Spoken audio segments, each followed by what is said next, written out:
Yeah, nigga, what? SMG family. Gangster rap album. Heard about it.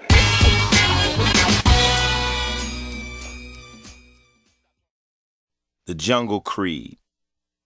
Who gives a fuck is one of the first questions a kid will ask himself growing up in the ghetto. He'll look around at all the broken down buildings and shabby projects, the cracked schoolyard playgrounds, and it doesn't look like anybody gives a fuck. He'll watch mean motherfuckers in patrol cars rolling around the neighborhood, and they won't give a fuck.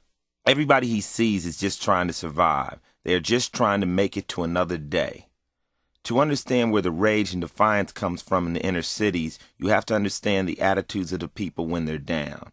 Even a strong-willed kid will have a difficult time giving a fuck when everywhere he looks, the cops, the schools, and the people outside the ghetto reinforce his feelings of helplessness. When you're down in that hole, you have a real different view of what's right and wrong. In the ghetto, the police are the dog catchers. Once they've got you in their nets, you have no way out. So when you see them, you're immediately scared, because if they're the dog catchers, then you're the dog. So you hide from them, you bite them, you shoot them, but don't even think you're going to have a conversation with them. Through the history of America, the police has never been a friend of black people. When we came here on the slave ships, the police were the people with the whips, the ones who got paid to keep us in line. They were the guards at every plantation who hunted us down when we ran away and humiliated us in the stocks once they found us. There's never been a black leader in the history of America who's been a friend of the police. No black leader ever said, honor the cops, unless they were a cop. So when teachers or politicians tell the black kids to respect the police, the kids are thinking, why? Where do I get that from? Where's my role model? You have to analyze the law enforcement's treatment of black people. Before anybody's ever going to respect the police, they have to respect the judicial system first. You have to believe it isn't a big vacuum cleaner that sweeps you up. You have to understand that the judicial system is a no-win situation with minorities. When you're coming out of the ghetto, you learn the cops aren't your friend, and you quickly realize they're the enemy. Very seldom do you see them come and do anything outside of pulling people out of the ghetto for something. You always see them picking up brothers. Cops don't walk up to people in the ghetto, especially members of Los Angeles Police Department, and say, hi, how you doing? The first time a cop ever treated me like a human being was when I got a gig rapping in the film Breaking'. But before that, the only time I ever saw them was when they were coming after somebody. In poor environments, there's a lot of crime because people are so desperate. The criminal mentality is reinforced by the way police in the ghetto treat you. When you're down there and you got cops cruising around looking at you like you're already guilty, it just multiplies your feelings of worthlessness. Anybody in the ghetto can tell you the cops aren't there to protect and serve them. You don't have to wait to hear about it. You learn about it by experience. One night, my buddy's mother called the police because her car radio had gotten stolen. My buddies and I were standing in front of her house, and the cops pulled up on the front lawn. They got out of the patrol car and screamed at us to spread out in the grass. His mom came running out of the house crying. That's my son. The cops waved their guns at her and told her to shut up, go in the house. They searched us, shook us down, and asked us if we were in a gang, and then told us to leave. After we scattered, they went up to the front door and listened to her story. She explained that somebody had broken into her car and stolen her radio. The cops told her it probably was one of your sons. They look like they're on drugs. You know this is the neighborhood. There was no report, no reassurance, no nothing. They were basically saying to her, don't call us around here for no car radio. I'll never forget that incident. I kept thinking, what are the fucking police here for?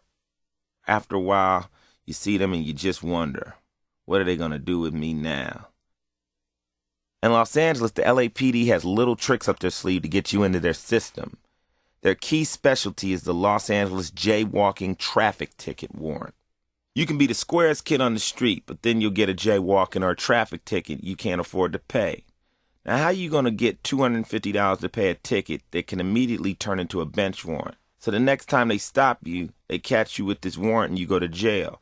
This turns kids who ain't done nothing into criminals. Immediately, they snatch you up into their system.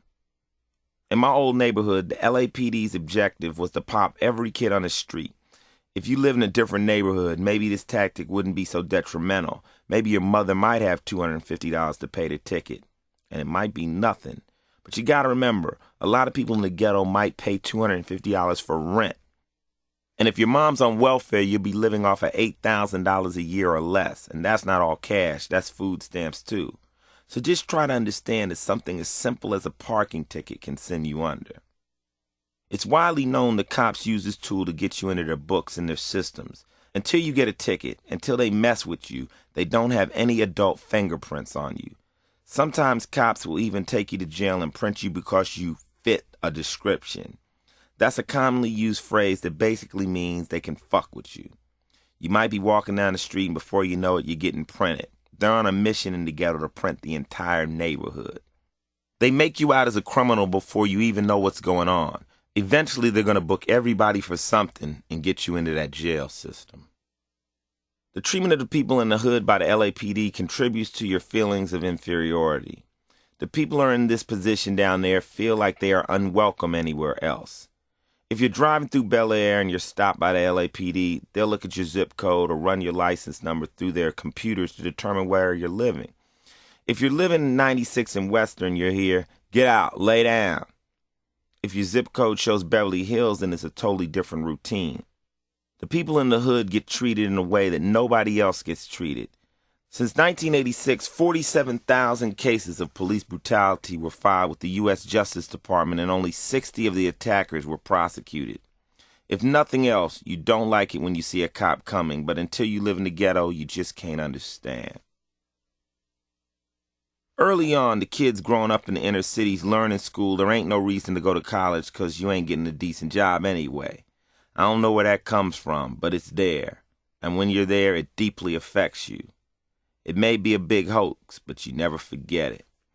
The successful people you see in the ghetto are the drug dealers, the pimps, the brothers driving around in flashy cars. Your role models are these fly guys you see because everybody else is struggling. The hustlers look like they got it on. You don't really see them do dirt. You just see the accumulation of wealth, and it's more than you got, so you're attracted to them and their lifestyle. The only reason you see drug dealers always driving through the streets is they have to get paid. Most of them don't live there anymore, but you have to come back to the neighborhood to make that money. They leave there because they can't stay down there in an environment where the people know who's got the money and who doesn't. In the ghetto, you're constantly living in a survivalist atmosphere. All these people are on top of each other, pushing and scrambling, all in an attempt to get out of this hole.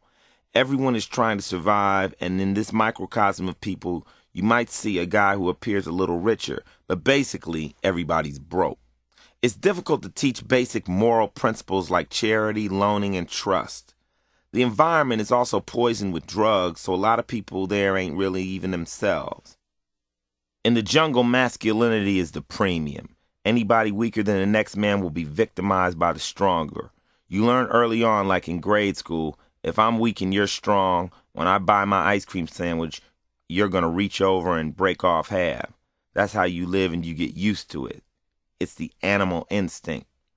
The white knight is not the hero. Displays of strength and aggression are prized because you're always walking like a prison inmate.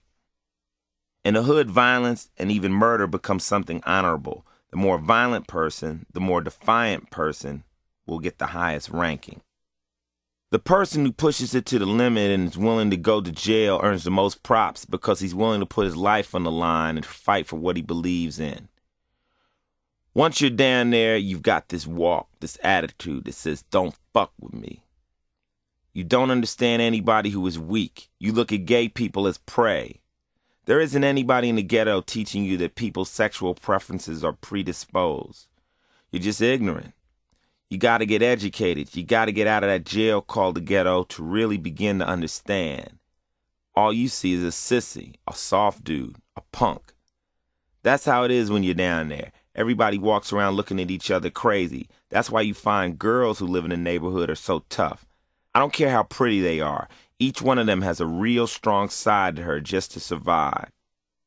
You may wonder why black kids wash their sneakers, because that's all they got. This is how they're being judged among their peers. They're being judged by what model sneakers they got or by their little gold chains. If you're going home to a project and you don't own anything, and neither does the next guy, you take pride in your gold chain. Your whole self-esteem is based on making something special out of the little you might have. You get respect by how you dress and how you carry yourself. When we see white kids or rich kids dressed like bums, we never understand it. Why in the fuck are you trying to look like that? We're over here pressing our fucking jeans every day. And it may be the only one pair of jeans we got.